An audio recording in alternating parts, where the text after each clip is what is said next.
physics chapter continue பண்ணலாம். போன கிளாஸ்ல வந்து நம்ம சார்ஜ் ஷீட்ல வந்து எலக்ட்ரிக் ஃபீல்ட் எப்படி இருக்கும் அப்படின்றது வரைக்கும் முடிச்சோம். ஓகேவா?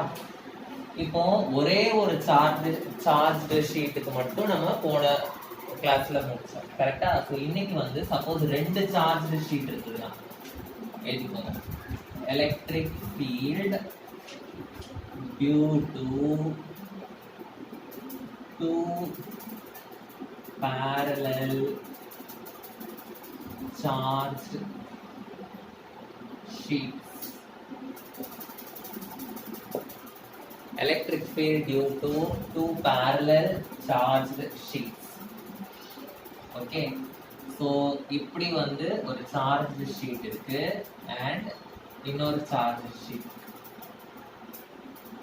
ரெண்டுமே வந்து இப்படி parallel இருக்கு.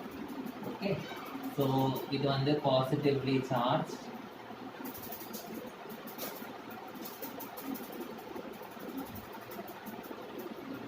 இது வந்து negatively charged. So இந்த ரெண்டு சார்ஜ் ஷீட்டுமே parallel-ஆ இருக்கு. இது ரெண்டுத்துக்குமே சேர்த்து டோட்டலா என்ன எலக்ட்ரிக் ஃபீல்ட் அப்படின்றது தான் வந்து நம்ம கண்டுபிடிப்போம். ஓகேவா? சோ ஃபர்ஸ்ட் இந்த சார்ஜ் ஷீட் எடுத்துக்கலாம். இது வந்து என்னது? Positive charge. சோ பாசிட்டிவ் சார்ஜ்னா எலக்ட்ரிக் ஃபீல்ட் லைன்ஸ் வந்து எப்படி இருக்கும்? It will point outwards. இது வந்து நெகட்டிவ் சார்ஜ். நெகட்டிவ் சார்ஜ்னும் போது எலக்ட்ரிக் ஃபீல்ட் லைன்ஸ் எப்படி இருக்கும்? It will point inwards. So நம்ம வந்து மூணு பாயிண்ட் எடுத்துக்கலாம். ஒன்னு வந்து இந்த சைடு வெளிப்பக்கமா ஒரு பாயிண்ட், ரெண்டுத்துக்கும் நடுவுல ஒரு பாயிண்ட், இந்த சைடு ஒரு பாயிண்ட், மூணு பாயிண்ட் எடுத்துக்கிறேன் நான்.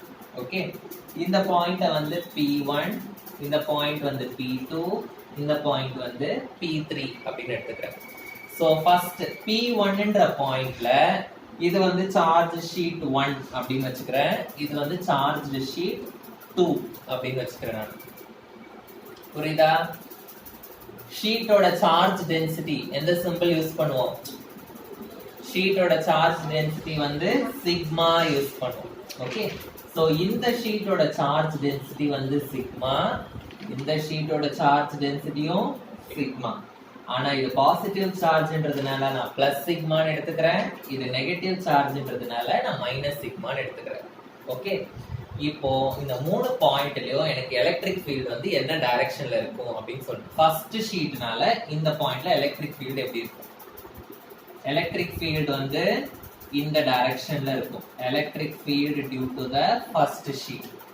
ஏன்னா இது பாசிட்டிவ்ன்றதுனால இட் இஸ் ஃபேசிங் அவே. இந்த பாயிண்ட்ல எப்படி இருக்கும்? இந்த பாயிண்ட்லயும் it will face away. Electric field due to the first sheet வந்து இட் வில் ஃபேஸ் அவே. ஏன்னா பாசிட்டிவ்ன்றதுனால இட் வில் ஃபேஸ் அவே. இந்த சைடு எப்படி இருக்கும்? இந்த சைடு வந்து இப்படி இருக்கும், இந்த சைடு இருக்கும். ஓகே, உள் பக்கமா வராது, இன்வர்டா வராது, it will face away. Electric field due to the first sheet. இப்போ செகண்ட் ஷீட்டை வச்சு இந்த மூணு பாயிண்ட்ல சொல்லுங்க எப்படி இருக்கும் எலக்ட்ரிக் ஃபீல்ட். இந்த பாயிண்ட்ல சொல்லுங்க எப்படி இருக்கும்? It will face inwards. கரெக்ட்டா? Electric field due to second sheet. இங்க எப்படி இருக்கும்? இன்வர்ட்ஸ்னா இதே டைரக்ஷன்ல தான் இருக்கும். கரெக்ட்டா? சோ E2வும் எந்த டைரக்ஷன்ல தான் இருக்கும்? எனக்கு சேம் டைரக்ஷன்ல தான் இருக்கும். இங்க எப்படி இருக்கும்? It will face inwards E2. இப்போ பாயிண்ட் 3ல வந்து ரெண்டு எலக்ட்ரிக் ஃபீல்டுமே வந்து ரெண்டுமே charge density same, sigma sigma தான். ஆனா they are in opposite direction, so this will cancel each other. இந்த இடத்துல பாருங்க, சார்ஜ் டென்சிட்டி சிக்மா சிக்மா தான். சோ எலக்ட்ரிக் ஃபீல்ட் வந்து சேமா தான் இருக்கும், ஆனா opposite direction. So it will cancel each other. அப்போ நமக்கு டோட்டல் எலக்ட்ரிக் ஃபீல்ட்ன்றது வந்து E1 plus E2. So total electric field வந்து இன்சைடு, அதாவது நடுவுல இருக்கிற எலக்ட்ரிக் ஃபீல்ட் மட்டும் தான் டோட்டல் எலக்ட்ரிக் ஃபீல்ட்ல வரும். will be equal to E1 plus E2. so electric field due to charged sheet என்ன அப்படினு போன டெரிவேஷன்ல நம்ம முடிச்சிருக்கோம். என்ன முடிச்சிருக்கோம்? sigma divided by 2 epsilon naught. so அப்போ E1 வந்து என்ன இருக்கும்? sigma divided by 2 epsilon naught அப்படினு இருக்கும். plus E2 என்ன இருக்கும்? sigma divided by 2 epsilon naught. நம்ம வந்து வெறும் மேக்னிடியூட் தான் எடுக்கிறோம், நம்ம வந்து டைரக்ஷன் எடுக்கல. ஓகேவா? அதனால தான் நான் பிளஸ் மைனஸ் போடல. ஓகே, சோ ரெண்டுமே ஒரே டைரக்ஷன்ல இருக்கறனால நம்ம ஆட் பண்றோம். ஓகே, ரெண்டுமே ஆப்போசிட் டைரக்ஷன்ல இருந்தா சப்ட்ராக்ட் பண்ணி 0 ன்னு போடுவோம். ரெண்டுமே ஒரே டைரக்ஷன்ல இருக்கறனால நம்ம ஆட் பண்றோம். சோ சிக்மா பிளஸ் சிக்மா வந்து என்ன ஆகும்? எனக்கு 2 sigma divided by 2 epsilon naught அப்படின்னு ஆகும். 2 2 கேன்சல் ஆயிடும். So electric field will be equal to sigma by epsilon naught. So இதுதான் வந்து electric field due to parallel charged sheets. Copy பண்ணி. So next வந்து நம்மளோட fourth one. So first வந்து நம்ம wire முடிச்சிட்டோம். Second one வந்து charged sheet முடிச்சிட்டோம். Third one வந்து ரெண்டு charged sheet முடிச்சிருக்கோம். Fourth one வந்து sphere. சர்க்கிள் கிடையாது, ஸ்பியர். நம்ம வரைகிறது சர்க்கிள் மாதிரி வரைவோம், ஆனா நீங்க 3 டைமென்ஷனல். ஸ்பியர்னா தெரியும்ல, பால் மாதிரி இமேஜின் பண்ணிக்கணும். ஓகேவா?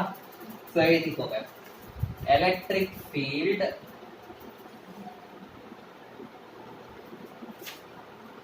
Due to uniformly charged sphere. Electric field due to uniformly charged sphere. Okay, so sphere வந்து சார்ஜ் ஆயிருக்கு. இந்த ஸ்பியர்லயே வந்து நம்ம 3 கேसेस பார்க்க போறோம். எத்தனை கேसेस பார்க்க போறோம்? 3 கேसेस. இதுல ஏதாவது 2 கேஸ வந்து 5 மார்க்ஸ்ல கேட்பாங்க, சேர்த்து கேட்பாங்க ஸ்பியர்ல. So first வந்து at a point, electric field at a point outside the sphere. Electric field at the point outside the sphere. ஸ்பியருக்கு வெளியில ஒரு பாயிண்ட் இருக்க போகுது, அந்த பாயிண்ட்ல நம்ம எலக்ட்ரிக் ஃபீல்ட் என்ன அப்படின்றத பார்ப்போம். Next, at a point on the surface of the sphere. அந்த ஸ்பியரோட சர்ஃபேஸ்ல என்ன எலக்ட்ரிக் ஃபீல்ட் அப்படின்றத பார்ப்போம். Next, at a point inside the sphere.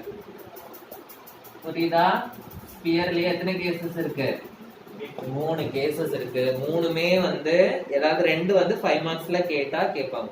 Okay okay. So இதுல ஃபர்ஸ்ட் கேஸ் நம்ம பார்க்கலாம். at a point outside the sphere. at a point outside the sphere.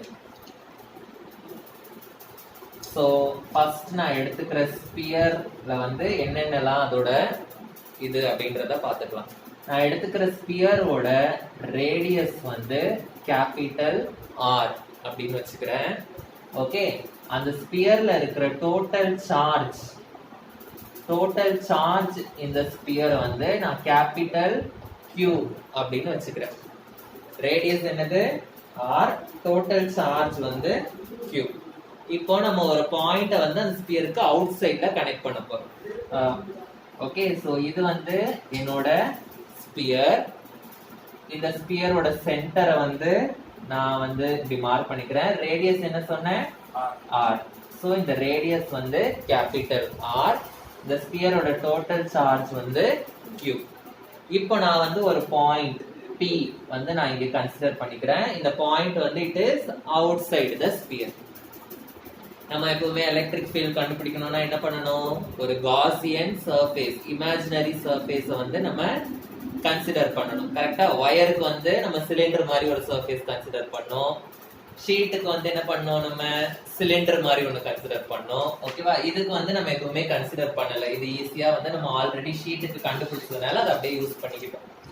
And இந்த ஸ்பியருக்கு வந்து இந்த பாயிண்ட்ல இருந்து இதுக்கு வெளிப்பக்கமா இன்னொரு ஸ்பியரை வந்து நான் காசியன் சர்ஃபேஸா நான் என்ன பண்றேன்? கன்சிடர் பண்றேன். அதாவது உள்ள ஒரு குட்டி பால், அதுக்கு மேல ஒரு பெரிய பால் இருக்க மாதிரி. புரிஞ்சுதா? அந்த மாதிரி. சோ இந்த டாட்டட் லைன்ஸ்ல நான் வரைஞ்சிருக்கிறது வந்து என்னோட காசியன் சர்ஃபேஸ். காசியன் சர்ஃபேஸ்னா என்னது? It is a imaginary surface. நம்ம கண்டுபிடிக்கிறதுக்காக நம்ம இமேஜினரியா நம்ம கன்சிடர் பண்ற சர்ஃபேஸ். சோ இந்த இடத்துல பாயிண்ட் இருக்கு. இப்போ இந்த சென்டர்ல இருந்து இந்த பாயிண்ட் P காசியன் சர்ஃபேஸ்க்கு இருக்கிற ரேடியஸை வந்து நான் ஸ்மால் r அப்படின்னு வச்சுக்கிறேன். சோ இந்த கேஸ்ல எனக்கு பாயிண்ட் அவுட் சைட் த ஸ்பியர்ல வந்து ஸ்மால் ஆர் வந்து கிரேட்டரா இருக்கு, கேபிட்டல் ஆர் வந்து சின்ன வேல்யூ. சோ அவங்க மென்ஷன் பண்ணிக்கலாம் small R is greater than capital R. Sometimes question வந்து இப்படி கூட கேட்பாங்க, பாயிண்ட் அவுட் சைட் த ஸ்பியரா இன்சைட் த ஸ்பியரான்னு மென்ஷன் பண்ண மாட்டாங்க. when r is greater than r is equal to r is less than r அப்படின்னு கூட கேட்பாங்க. ஓகேவா? அது உங்களுக்கு தெரியும். Okay fine. ஓகே, இப்போ நம்ம வந்து நம்மளோட எலக்ட்ரிக் ஃபீல்ட் பார்க்கலாம். எலக்ட்ரிக் ஃபீல்ட்னா நம்ம ஒவ்வொரு பார்ட்டா எடுத்து எல்லாத்தையும் ஆட் பண்ணுவோம். கரெக்ட்டா? So total. Okay, so total integral. Total இன்டெகிரல்னா இன்டெகிரல்ல இப்படி ஒரு சர்க்கிள் போடுவோம். So total integral in the Gaussian surface. The Gaussian surface. So Gauss ல என்னது? E vector into dA vector is equal to என்னது? electric field ஓட ஃபார்முலா என்னது? Q by epsilon naught. Okay. So electric field ன்றது வந்து Gaussian surface வந்து sphere. Okay, ஸ்பியரோட எந்த area எடுத்தாலும் நமக்கு என்னவா தான் இருக்கும்? யூனிஃபார்மா தான் இருக்கும். கரெக்டா? எல்லா இடமும் எப்படி இருக்கும்? எனக்கு யூனிஃபார்மா தான் இருக்கும். ஆனா ஒரு சிலிண்டர்ன்றது வந்து அப்படி கிடையாது. மேல இருக்க ஏரியா வேற மாதிரி இருக்கும், இந்த ஸ்கர்வ்டு சர்ஃபேஸ்ல இருக்க ஏரியா வேற மாதிரி இருக்கும். ஆனா ஸ்பியர்ன்றது போது அது ஒரு பால் மாதிரி, அது எந்த சைடு பார்த்தாலும் எப்படி இருக்கும்? ஒரே மாதிரி தான் இருக்கும். So electric fieldன்றது வந்து it is a constant. So அந்த வந்து இன்டெகிரலுக்கு வெளியே நான் எடுக்கிறேன் கான்ஸ்டன்ட்ன்றதுனால. So E into integral of dA is equal to Q by epsilon naught. So dA அப்படின்றது வந்து என்னது? D னா ஸ்மால்னு அர்த்தம், ஸ்மால் ஏரியா. ஸ்மால் ஏரியாவை இன்டெகிரல் எடுத்தோம்னா இதுக்கு என்ன அர்த்தம்? இது வந்து டோட்டல் ஏரியா அப்படின்னு அர்த்தம். So integral dA அப்படின்றது வந்து என்னது?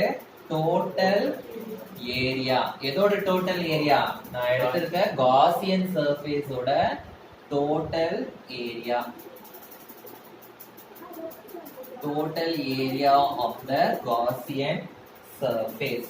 ஓகே, Gaussian surface வந்து எப்படி இருக்கு? அது வந்து ஒரு sphere. So total area of the Gaussian surface னா இந்த Gaussian surface வந்து எனக்கு ஸ்பியர். அப்ப ஏரியா ஆஃப் த ஸ்பியர் ஃபார்முலாவை இந்த இடத்துல நான் சப்ஸ்டிட்யூட் பண்ணலாம். What is the area of the sphere? 4 pi r square. 4 pi r square. இதுதான் ஏரியா ஆஃப் த ஸ்பியரோட ஃபார்முலா. ஓகே, சோ இப்போ நான் இதை இங்க சப்ஸ்டிட்யூட் பண்ணனா என்ன ஆகும்? E into integral dA க்கு பதிலா நான் வந்து என்ன சப்ஸ்டிட்யூட் பண்ணுவேன்?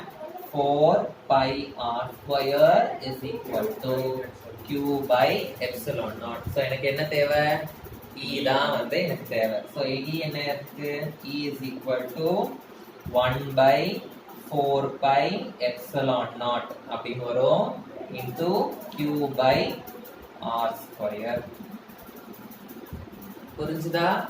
இதுதான் வந்து electric field at a point P outside the sphere. ஓகேவா? இது வந்து எலக்ட்ரிக் ஃபீல்ட். எலக்ட்ரிக் ஃபீல்ட் வந்து உங்களுக்கு தெரியும், it is a vector quantity. Okay, இது வந்து வேல்யூ, மேக்னிட்யூட். மேக்னிட்யூட்ன்றது வந்து இது. டைரக்ஷன் எப்படி இருக்கும்? போன அந்த ஷீட்ல எல்லாம் வந்து உங்களுக்கே தெரிஞ்சது டைரக்ஷன் வந்து எந்த டைரக்ஷன் அப்படின்றது அந்த ஆரோ மார்க்லயே தெரிஞ்சது. இதுல வந்து எப்படி இருக்கும் டைரக்ஷன் அப்படின்னா, direction of the electric field வந்து will be outwards. E vector வந்து will be outwards. எப்போ E direction of electric field வந்து outwards ஆ இருக்கும் அப்படின்னா when the total charge is greater than 0. Okay, எப்போ இந்த E வந்து will be inwards. Will be inwards. Greater than 0 னா positive value. Positive value னா outward அப்படி ஞாபகம் வச்சுக்கோங்க. ஓகேவா? இப்போ Q வந்து less than 0 னா negative value. Negative valueக்கு it will be inwards அப்படி ஞாபகம் வச்சுக்கோங்க. புரிஞ்சுதா? எஸ், நெக்ஸ்ட் போலாமா? நெக்ஸ்ட் ஒன் B வந்து at a point on the surface of the sphere. surface of the sphere. Derivation வந்து சின்னதா இருந்தாலும் சரி பெருசா இருந்தாலும் சரி டயக்ராம் மட்டும் கரெக்டா வரைஞ்சிருக்கு. ஓகேவா? டயக்ராம் பார்த்தாலே உங்களுக்கு வந்து அந்த கான்செப்ட் புரிஞ்சிருக்கு அப்படின்றத வந்து அவங்க இது பண்ணிப்பாங்க. ஓகே, சோ இப்போ ஸ்பியர் வந்து நான் எடுத்துக்கிறேன். ஸ்பியரோட ரேடியஸ் என்ன எடுப்பேன் நான்? ஸ்பியரோட சார்ஜ் எவ்வளோ? Q. ஸ்பியரோட ரேடியஸ் வந்து கேபிட்டல் R. ஓகே, சோ இப்போ பாயிண்ட் வந்து எங்க இருக்கு? சர்ஃபேஸ் ஆஃப் தி ஸ்பியர்ல இருக்கு. சோ ஸ்பியரோட சர்ஃபேஸ்லயே எனக்கு வந்து பாயிண்ட் இருக்கு P. சோ இது வந்து R. சோ எனக்கு ஸ்மால் ஆரும் கேபிட்டல் ஆரும் என்னவா இருக்கு? ஈக்குவலா இருக்கு. So R is equal to R. Okay, so total electric ஃபீல்டோட ஃபார்முலா என்னது? எனக்கு 1/4πε0 Q by என்ன கிடைச்சது? இங்க ஸ்மால் ஆர் ஸ்கொயர் அப்படின்னு கிடைச்சது. இங்க வந்து எனக்கு ஸ்மால் ஆரும் கேபிட்டல் ஆரும் ஈக்குவல். கரெக்டா? சோ ஸ்மால் ஆர் இருக்க இடத்துல நான் கேபிட்டல் ஆர் சப்ஸ்டிட்யூட் பண்ணலாம். So E is equal to 1/4πε0 Q by R square. இதுதான் electric field at a point P on the surface of the sphere. இந்த ஸ்பியரோட மேலேயே பாயிண்ட் இருக்கனால நம்ம இமேஜினரியா எதுவும் வந்து நம்ம என்ன பண்ண தேவையில்ல, இமேஜின் பண்ண தேவையில்ல. இப்போ இங்க இமேஜினரியா இமேஜின் பண்ணி இந்த ஸ்பியருக்கு நம்ம ஆல்ரெடி கண்டுபிடிச்சிட்டோம். இப்போ அந்த பாயிண்டே ஸ்பியர்ல தான் இருக்கு. அப்போ ஆல்ரெடி தான் நம்ம ஸ்பியருக்கு கண்டுபிடிச்சிட்டோம்ல, அதே தானே வரும் இங்க. புரியுதா? ஆனா இப்ப ரெண்டு ரேடியஸும் ஈக்குவலா இருக்கனால அந்த ரேடியஸ்க்கு பதிலா இந்த ரேடியஸ் சப்ஸ்டிட்யூட். புரிஞ்சுதா?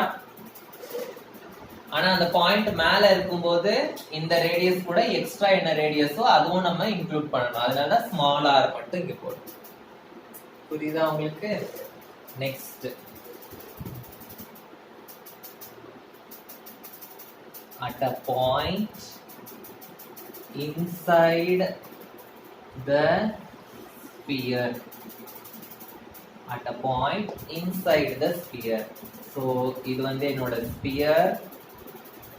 So radius வந்து R, total charge வந்து Q. So நான் கன்சிடர் பண்ணிக்கிறேன் ஒரு பாயிண்ட் P. இது வந்து ஸ்பியருக்கு உள்ள இருக்கு. So இப்போ நான் என்ன பண்ணணும்? I should imagine a Gaussian surface இந்த மாதிரி. So இதோட ரேடியஸ் வந்து ஸ்மால் ஆரா இருக்கும். ஸ்மால் ஆர் வந்து இதுல குட்டி. ஓகேவா? Small R is less than r. எப்பவுமே ஒன்னு ஞாபகம் வச்சுக்கோங்க, இன்சைடு த ஸ்பியர், ஸ்பியரோட சர்ஃபேஸ்ல தான் சார்ஜ் இருக்கும். ஸ்பியர்னா என்னது? பால் மாதிரி. அதோட சர்ஃபேஸ்ல தான் சார்ஜ் இருக்குமே தவிர அதற்கு உள்ள வந்து எந்த சார்ஜும் இருக்க போறது இல்லை. உள்ள வந்து ஹாலோவா தான் இருக்கும். ஸோ இன்சைடு த ஸ்பியர் வந்து சார்ஜே இல்லாததுனால எலக்ட்ரிக் ஃபீல்டும் என்னவா இருக்காது? இருக்காது. So inside the sphere electric field is equal to 0. ஓகேவா? ஏன் electric field is equal to 0? Because there is no charge. Because there is no charge in the Gaussian surface. In the Gaussian surface.